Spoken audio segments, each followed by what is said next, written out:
The Great Hall of the Galactic Council was the largest structure ever built by any species in the known universe. It floated in the empty space between three star systems, a monument to cooperation and peace. Or at least, that was what they told the younger races. Knew better. She stood at the entrance of the chamber, her small frame barely visible among the massive alien delegates. At 28 years old, she was the youngest ambassador Earth had ever sent to the Council. She was also the smallest. Her height barely reached 5 feet, and her weight was less than most alien children. The delegates saw her first. General Koraz was a mountain of muscle and armor. His species stood over 9 feet tall, with 4 arms and skin like polished stone. When he laughed, the sound echoed through the hall like thunder. "Is this a joke?" Koraz asked, his voice booming across the chamber. "The humans sent us a child." The other delegates turned to look. There were representatives from over 200 worlds in the hall. Some had scales, some had tentacles, some had bodies made of pure energy. All of them were larger and stronger than the small human woman who walked toward her designated seat. Said nothing, she simply walked. Her assistant, a young man named, followed close behind. He carried their documents and tried not to show his fear. Unlike, was new to galactic politics. He had never faced aliens before. The sight of so many strange creatures made his hands shake. "Ambassador," he whispered, "they are all staring at us." "Let them stare," replied. Her voice was calm, her steps were steady. Staring never hurt anyone. They reached the human delegation seat. It was the smallest chair in the room, placed in the back corner where no one important ever sat. This was not an accident. The Council had designed it this way. Humans were new to the galaxy. They had only discovered faster-than-light travel 50 years ago. In galactic terms, they were bobbies. Bobbies who needed to learn their place. The session began with the usual ceremonies. The Grand Speaker, an ancient being made of floating crystals, called the meeting to order. Representatives gave their reports. Trade agreements were discussed. Border disputes were settled. Listened to everything but said nothing. She watched the other delegates carefully. She noticed how they moved, how they spoke, how they looked at each other. She noticed who held power and who pretended to hold power. Most of all, she noticed There were 12 of them in the chamber. General Koraz sat at the center, but he was not alone. His warriors stood behind him like statues of stone. They did not move. They did not blink. They simply waited for their leader's commands. They were the strongest military power in the galaxy. Their empire controlled over 3,000 worlds. Their ships were the fastest, their weapons the deadliest. When they spoke, everyone listened. And right now, General Koraz was speaking about Earth. "The human territories must be discussed," he announced, rising from his seat. "Their expansion has gone on long enough." Murmurs spread through the chamber. His face went pale. "What expansion?" one delegate asked. "The humans have colonized only 12 worlds." 12 worlds in 50 years, Koraz replied. "At this rate, they will control 100 worlds in 2 centuries, then 1,000. Their breeding rate is unacceptable." Finally spoke, "Our breeding rate is our own business." The chamber went silent. Every eye turned to the small woman in the back corner. Some delegates looked surprised, others looked amused, they looked angry. Koraz walked toward her slowly. Each step shook the floor. When he reached her seat, he leaned down until his face was inches from hers. His breath smelled like metal and fire. "You dare to speak to me, little creature?" Did not move. She did not blink. She simply looked up at the giant warrior and said, "I dare to speak to anyone who threatens my people." Laughter erupted from the delegation. The other warriors slapped their arms together in mockery. Even some of the other delegates smiled at the scene. The image was simply too ridiculous, a tiny human woman standing up to the most feared general in the galaxy. "Threats," Koraz laughed. "I do not make threats, human, I make promises, and I promise you this, your species will learn its place. You are weak. You are fragile. A single child could break your strongest warrior. What makes you think you deserve to sit among us?" Smiled. It was a small smile, barely visible, but something in that smile made Cora's pause. "General," she said softly, "you asked what makes humans worthy. Let me answer with a question of my own. Do you know how long humans live?" Cora's frowned. 80 years perhaps, 100 if you are lucky, a blink of an eye compared to the— "That is true," agreed. "Our lives are short, but do you know what we do with those short lives? We remember. Every human child learns the history of our world from the day they are born. We remember every war, every victory, every defeat. We remember the names of those who helped us, and we remember the names of those who hurt us." She paused and looked around the chamber. "We have only been in this galaxy for 50 years, but we have been watching, we have been learning, and we have been remembering." Cora's laughed again, but this time there was less certainty in his voice. "And what have you remembered, little human?" Smile grew wider. "Everything." Before Cora's could respond, the Grand Speaker called for order. The session continued and returned to her silence, but something had changed in the chamber. The other delegates no longer looked at her with amusement. Now, there was something else in their eyes. Curiosity, and perhaps just a little bit of fear. Leaned close to his ambassador. "What did you mean by that? What have we remembered?" Did not answer immediately. She simply watched as they returned to their seats. She watched General Cora's try to regain his composure. She watched the warriors behind him exchange uncertain glances. "They think they are the masters of this galaxy," finally said. "They think no one remembers what they truly are, but humans never forget. We never forget anything." Wanted to ask more questions, but the look in his eyes told him to wait. Whatever secret she carried, it was not something to discuss in public. The session ended an hour later. As the delegates filed out of the chamber, remained in her seat. She watched the leave, watched Cora's glance back at her one final time. In that glance she saw confusion, she saw anger, but most importantly, she saw the first tiny seed of doubt. And that seed knew would grow. 3 days passed after the first council meeting. 3 days of tension and whispers. 3 days of warships gathering at the edge of human space. Stood in her quarters aboard the human diplomatic vessel, looking out at the stars. The ship was small compared to the massive cruisers of other species, but it was home. Her assistant sat at a desk behind her, reading reports with trembling hands. "Ambassador," he said quietly, "the fleet has grown to 200 ships. Our military says we cannot survive an attack of this size."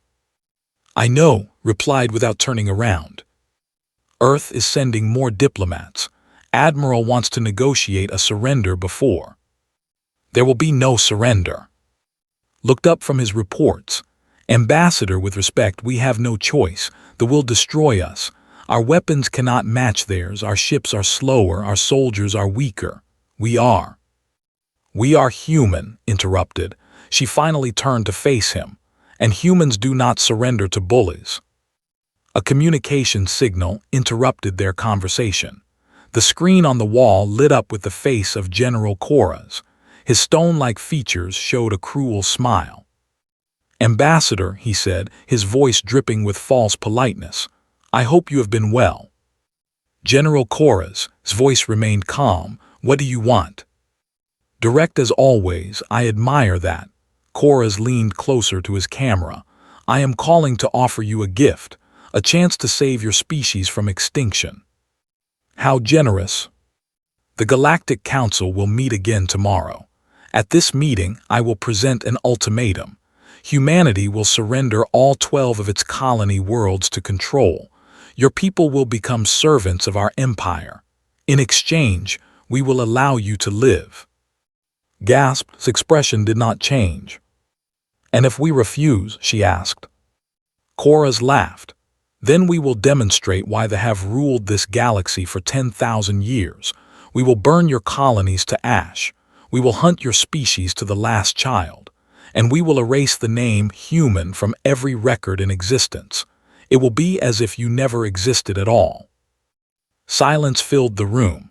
His face had gone completely white. Even the crew members outside the door had stopped moving, frozen by the general's words. Took a deep breath, then she smiled. "General, may I ask you a question?" Cora's frowned. "You face extinction and you want to ask questions." "Humor me, it is a human custom." The general shrugged his massive shoulders. "Very well, ask. How much do you know about your own history?" The question clearly surprised him. Cora's frown deepened. "I know everything about history. I am a general of the Empire. Our history is our strength." "Really?" tilted her head slightly. "Then tell me, General, what happened in the War of Forgotten Stars?" For a moment nothing happened. Then Cora's face changed. The cruel smile vanished. The confidence in his eyes flickered like a candle in the wind. "I do not know what you're talking about," he said, but his voice was no longer steady. "Of course you do not." Smile grew wider. "Because your ancestors made sure you would never know. They erased it from your records, your songs, your very memories. But they could not erase it from everywhere, General. They could not erase it from us." Cora slammed his fist against something off-screen. "You are lying. They have never been defeated. We are the masters of this galaxy." "Come to the council meeting tomorrow," said calmly.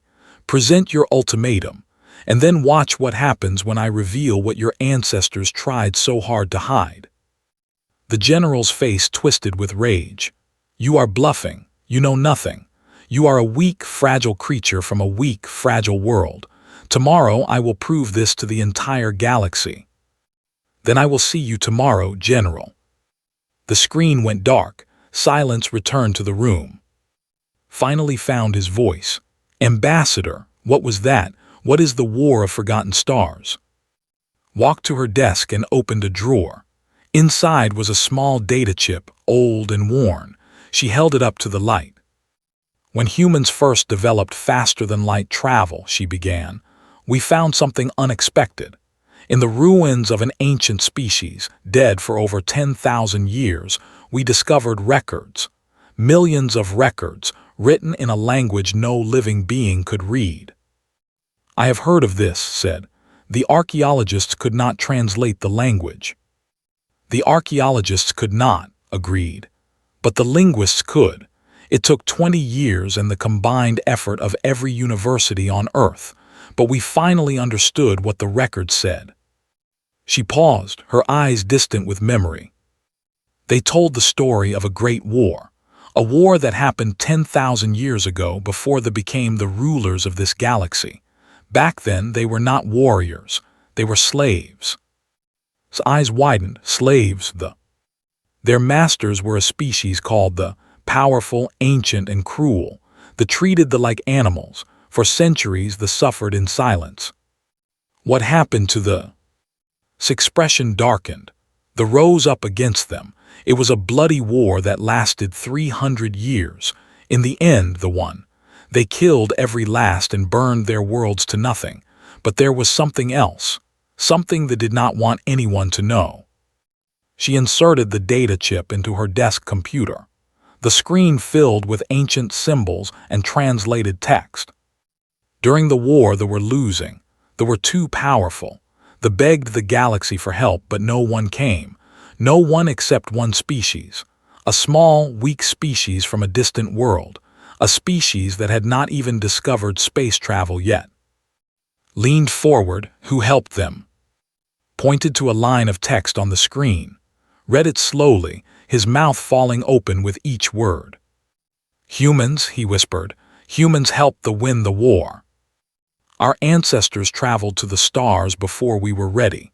They used ships made of wood and metal that should have fallen apart in the void, but they came anyway. They fought beside they died beside them, and in the end they gave the one thing they needed to win." "What was that?" His eyes met his. "Hope. Our ancestors gave them hope, and when the war was over they repaid us by erasing us from their history. They were ashamed that they needed help, Ashamed that weak, fragile creatures had saved their entire species, so they pretended it never happened. She turned back to the window, looking at the stars. Tomorrow, General Koraz will demand our surrender. He will threaten to destroy us, and when he is finished, I will remind him of the debt his people owe to ours. I will remind the entire galaxy that the mighty once knelt before humans and begged for salvation. Sat in stunned silence. Then slowly a smile spread across his face. They do not know, he said. They really do not know what they are doing. Nodded, no, they do not, and tomorrow they will learn. The Galactic Council chamber was packed. Word had spread that something important would happen today. Representatives from 300 worlds filled the seats. Cameras broadcast the session to every corner of the known universe. Trillions of beings watched and waited. General Koraz stood at the center of the chamber, his warriors arranged behind him in perfect formation. The had dressed for war. Their armor gleamed under the chamber lights. Their weapons hung at their sides. This was not a diplomatic meeting. This was a display of power. Sat in her usual corner, the smallest chair in the room. Sat beside her, clutching a data pad. Unlike the humans had not dressed for war. Wore simple clothes, a gray suit with no decorations. She looked like a secretary, not an ambassador. The Grand Speaker called the session to order. General Koraz of the Empire has requested to address the Council. General, you may speak. Koraz stepped forward. His voice boomed through the chamber like a storm. Honored delegates, I come before you today with a simple message. The human species has grown too fast. Their colonies spread like a disease. Their population doubles every generation. If we do not stop them now, they will consume the galaxy. Murmurs rippled through the chamber. Some delegates nodded in agreement. Others looked uncertain. The humans had always been peaceful, but Koraz's words planted seeds of fear. I have offered humanity a chance for mercy, Koraz continued. Surrender their colonies, accept rule, become servants of the Empire. In exchange, they may live. He turned to face. Ambassador, I ask you now before the entire galaxy, what is your answer? Every camera focused on the small human woman. Every eye in the chamber watched her, stood slowly. She straightened her jacket, then she walked toward the center of the chamber. She stopped 5 feet from General Koraz. The height difference was almost comical. Her head barely reached his chest. His shadow covered her completely. General, she said, her voice calm and clear, before I give my answer, I would like to share something with the Council. May I? Koraz laughed. You wish to beg, to plead for your lives. By all means, let the galaxy see how humans crawl. Smiled, not quite. She raised her hand, pressed a button on his data pad. Suddenly, the chamber's display screens came to life. Ancient symbols filled the air, projected in light above the delegates' heads. What is this? Koraz demanded. What are you doing? I am sharing a story, replied. A very old story, one that they have tried very hard to forget. She pointed to the symbols. 10,000 years ago, before the Empire existed, your people were slaves. Your masters were called the... Does anyone remember the... Silence fell over the chamber. The older races exchanged uncomfortable glances. They were not spoken of. They were ghosts from a forgotten age. They were cruel, continued. They treated them like animals. For 500 years, your ancestors suffered under their rule. They dreamed of freedom but lacked the strength to fight. Koraz stepped forward, his face twisting with anger. Lies, they have always been warriors. We have never been slaves to anyone. Your historians say that, agreed. But your historians were ordered to lie. She gestured, and new images appeared on the screens. These were drawings, primitive but clear. They showed tall, stone-skinned beings kneeling before smaller creatures. The smaller creatures had soft skin and round faces. Humans. When the finally rose against they were losing, said, they were too powerful. Your ancestors sent messages across the stars begging for help. Most species ignored them. They were too afraid of the... She paused, letting her words settle. But one species answered, a small, weak species from a world called Earth. Our ancestors had only just learned to travel among the stars. Their ships were primitive. Their weapons were simple. By every measure, they should have stayed home. More images appeared. Ancient ships made of metal and wood flying beside vessels. Human soldiers standing with warriors. Battle scenes showing humans and fighting side by side. Our ancestors crossed the galaxy to help strangers, said. They did not ask for payment. They did not ask for power. They came because it was the right thing to do. The chamber was completely silent now. Even Korra's had stopped moving. His warriors stared at the images with wide eyes. The war lasted 300 years. Millions of humans died. Entire generations were born and raised on the battlefield. But in the end, they were defeated. They were free. Turn to face Korra's directly. And then, General, your ancestors did something shameful. They were embarrassed that they had needed help. Embarrassed that weak, fragile creatures had saved their species. So they erased us from their history. They burned the records. They silenced the witnesses. They pretended that humans never existed. She stepped closer to the giant warrior. Every child learns that their ancestors won the war alone. Every warrior believes they have never needed anyone. But it is all a lie that has lasted 10,000 years. General Korra's face had turned the color of ash. His hands trembled at his sides. Behind him, his warriors were frozen in shock. You are lying, he whispered, but there was no conviction in his voice. Shook her head. We found the records in the ruins of an ancient species, records that your ancestors could not destroy because they did not know they existed. These records have been by every independent scientist we could find. They are real, General. Every word is true. She raised her voice so the entire chamber could hear. They owe their freedom to humanity. Without us, your empire would not exist. Your people would still be slaves, or worse, they would be extinct. The silence in the chamber was absolute. No one moved. No one breathed. The weight of her words pressed down on everyone like a physical force. Then turned to face the full assembly. You asked me for humanity's answer, General. Here it is. We will not surrender.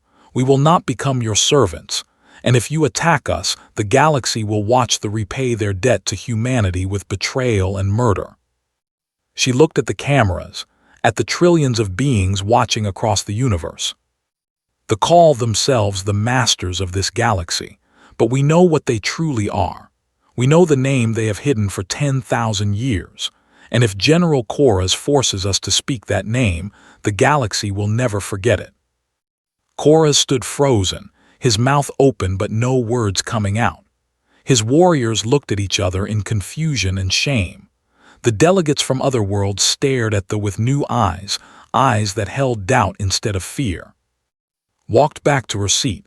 She sat down quietly, folded her hands in her lap and waited. The chamber remained silent. No one knew what to say. History had just been rewritten in front of their eyes. And they, for the first time in 10,000 years, had no response. The silence lasted only a moment. Then General Korra's found his voice. Enough, he roared. His scream echoed through the chamber like a cannon blast. I will not stand here and listen to these lies. The Empire demands action. He spun toward the Grand Speaker, his four arms raised in fury. This human has insulted our entire species. She has spread false stories designed to weaken us. I demand that she be arrested immediately. The Grand Speaker's crystal form flickered with uncertainty. General, the evidence she presented appears to be authentic. The Council must examine. There is nothing to examine. Korra stepped toward, his massive body blocking half the chamber. You have pushed me too far, human. I gave you a chance to surrender peacefully. Now I will show the galaxy what happens to those who mock the... He pulled a communication device from his belt and spoke into it rapidly. Within seconds, alarms began to sound throughout the council station. Grab's arm. Ambassador, we need to leave. He is calling his ships. Remain seated. Not yet. But he is going to attack us, right here in front of everyone. I know, his voice was steady. That is exactly what I need him to do. On the display screens, images appeared showing the space outside the council station. Hundreds of warships were moving into attack formation. Their weapons were powering up. Their targeting systems were locking onto every human vessel in the area. Panic spread through the chamber. Delegates from smaller species rushed toward the exits. Even some of the larger powers looked nervous. No one had ever attacked the council station before. It was supposed to be neutral ground. You see, Korras laughed, his confidence returning. Your words mean nothing, human. Your history means nothing. The only thing that matters in this galaxy is power, and to have more power than you could ever imagine. He turned to address the remaining delegates. Let this be a lesson to all of you. Do not negotiate. We do not compromise. We take what we want and we destroy anyone who stands in our way. Stood slowly. Her movement was so calm, so controlled, that it drew every eye in the chamber. Even Korras turned to look at her. Are you ready to die, human? He asked. Your ships are surrounded. Your people have no escape. In minutes, your species will begin its journey to extinction. Smiled. It was the same small smile she had shown before, the smile that made Korras pause, that planted seeds of doubt in his mind. General, she said softly, I told you before that humans never forget. I told you that we remember everything, but I did not tell you why that matters. She began to walk toward him again. Each step was slow and deliberate. Your scientists studied human DNA when we first joined the galaxy. They found something interesting. Our memories are not just stored in our brains. They are stored in our very cells, passed down from parent to child, generation after generation. Korras frowned. What does that have to do with anything? They have a similar ability, continued, but yours is much stronger. Your ancestors discovered that certain memories could be encoded directly into your DNA, important memories, sacred memories, the kinds of memories that define a species. She stopped walking. She was now close enough to touch him. They also discovered that some memories could cause damage, memories of shame, memories of defeat, memories so painful that they could break a warrior's spirit just by being awakened. Korras' eyes widened. His warriors behind him shifted nervously. Your ancestors did not just erase the records of the War of Forgotten Stars, said. They tried to erase it from your DNA. They suppressed the memory so deeply that no one would ever remember the truth. But memories cannot be destroyed, General. They can only be hidden. She reached into her pocket and pulled out a small device. It looked like a simple audio player. For 20 years, human scientists have studied the genome. We have mapped every gene, every protein, every encoded memory, and we found the one memory your ancestors tried so hard to bury. She held up the device. This contains a single word, your true name, the name they gave to your ancestors when they were slaves, the name your people have not heard in 10,000 years. Korras lunged forward, his hand reaching for the device. Give that to me. But was faster. She stepped aside and Korras' massive body stumbled past her. You asked what happens when humans are pushed too far, General. You wanted to see our true nature. Well, here it is. She pressed the button on the device. A single word echoed through the chamber. It was a word in an ancient language, a language that had been dead for, but they did not hear the word with their ears. They heard it in their blood. They heard it in their bones. They heard it in the deepest part of their DNA, where their ancestors had hidden their greatest shame. General Korras fell to his knees. His warriors collapsed behind him. All across the chamber, every drop to the ground, their bodies shaking with uncontrollable tremors. The word was simple. It translated to a concept that humans understood very well. The defeated. That was what the had called them. That was the name they had worn for 500 years of slavery. That was the shame that their ancestors had tried to erase, the memory that had been buried so deep that no had felt it for 10,000 years. Until now. Korras looked up with eyes filled with tears. Not tears of anger or hatred, tears of recognition, tears of a memory that was finally coming home. What have you done to us?" he whispered. Knelt down beside him. Her voice was soft, almost gentle.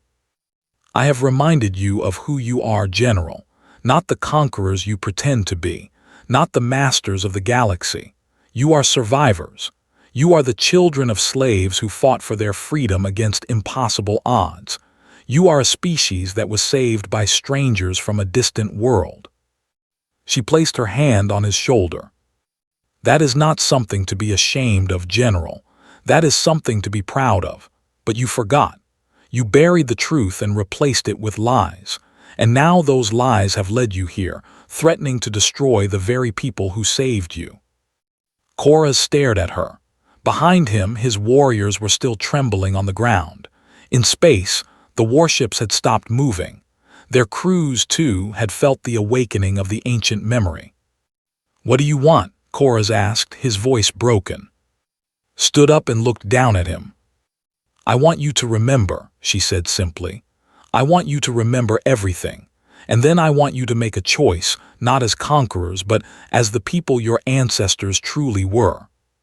She turned and walked back to her seat. Behind her, the most powerful warrior in the galaxy knelt on the floor and wept. The chamber remained silent. No one moved, no one spoke.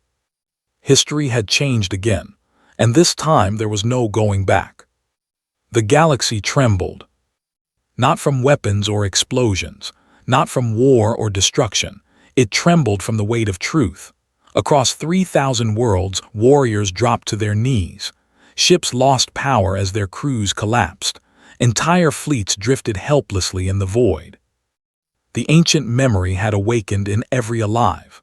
10,000 years of buried shame rose to the surface like a flood breaking through a dam. There was no stopping it. There was no hiding from it. Every, from the oldest elder to the youngest child, felt the truth wash over them. They were not conquerors, they were survivors.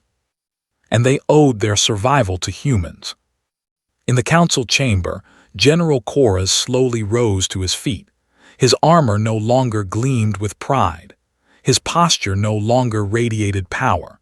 He looked smaller somehow, as if the weight of the memory had physically diminished him. The other delegates watched in stunned silence. They had just witnessed something unprecedented. The most feared empire in the galaxy had been brought to its knees by a single word. Korras turned to face the assembly. When he spoke, his voice was hoarse and broken. "The human speaks the truth," he said. "I feel it in my blood. I see it in my mind. Images of my ancestors kneeling in chains. Images of strange creatures with soft skin and small bodies fighting beside us, dying beside us." He looked his eyes held no anger now, only confusion and something that might have been wonder. "Why?" he asked. "Why did your people help us? We were nothing to you. We were strangers on the other side of the galaxy. Why would you cross the stars to save us?" Stood and walked toward him once more. This time, she did not stop at a distance. She walked until she was standing directly in front of him, close enough to touch. "Because that is who we are," she said simply. "Humans are small. We are weak. We live short lives and we die easily. But we have one strength that no other species in the galaxy possesses." She looked around the chamber, at the hundreds of delegates watching. "We care, we see suffering and we cannot ignore it. We see injustice and we must fight it, even when it is not our fight, even when it means our deaths. That is the human way." She turned back to Korras. "Your ancestors were ashamed of needing help. They could not accept that their freedom was a gift from weaker beings. So they erased us and pretended they had done everything alone. But shame is a poison, General. It corrupts everything it touches. It turned the from grateful survivors into arrogant conquerors.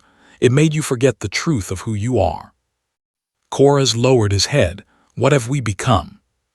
You have become what you were never meant to be, replied. But it is not too late to change. Silence filled the chamber once more. Then, slowly, Korras did something No had done in 10,000 years. He knelt before a human. Ambassador of Earth, he said, his voice echoing through the chamber. On behalf of the Empire, I ask for forgiveness. We have forgotten our debt. We have threatened our saviors. We have shamed the memory of those who died to set us free. Behind him, his warriors also knelt. In space, the crews of the warships transmitted their own messages of apology. Across the galaxy, the mighty empire that had ruled through fear was bowing before the smallest species in the known universe. The delegates from other worlds watched with wide eyes. Some looked frightened, others looked hopeful, but all of them understood that something fundamental had changed. Reached out and placed her hand on Korra's shoulder. Rise, General, she said. Humans do not want your submission, we never have. We only wanted you to remember. Korras looked up at her. What do you want from us? I want you to honor your ancestors properly, replied. Not the false ancestors of your rewritten history, but the real ones. The slaves who dreamed of freedom. The warriors who fought against impossible odds. The survivors who were not too proud to accept help when they needed it. She stepped back and addressed the entire chamber. The human species has a proposal for the Galactic Council. We do not ask for territory. We do not ask for power. We ask for something far more valuable. The delegates leaned forward, waiting. We ask for partnership, true partnership between all species, the strong protecting the weak, the wise guiding the young. No more empires, no more masters and servants. Just a galaxy where everyone helps each other the way humans once helped the Grand Speaker's crystal form glowed brighter. This is unprecedented. Such a proposal would require the agreement of every member species. Then let us vote, said. Let the galaxy decide what kind of future it wants. The vote took 3 hours. One by one, species cast their decision. The smaller races voted yes immediately, grateful for any chance to escape the shadow of the great powers. The larger empires hesitated, but eventually they too agreed. The sight of the kneeling had shaken them deeply. If the mightiest could fall, so could they. When the final vote was counted, the result was unanimous. The Galactic Council would be reformed. No more would strength determine worth. No more would the weak fear the strong. A new age was beginning, and it had started with a single human woman who refused to be afraid. After the session ended, walked to the observation deck of the council station. She stood alone, looking out at the stars. Behind her, she could hear the celebrations beginning. Delegates were laughing and talking, making plans for the new future. Footsteps approached, appeared beside her. Ambassador, he said softly, what you did today, I do not have words for it. Smiled.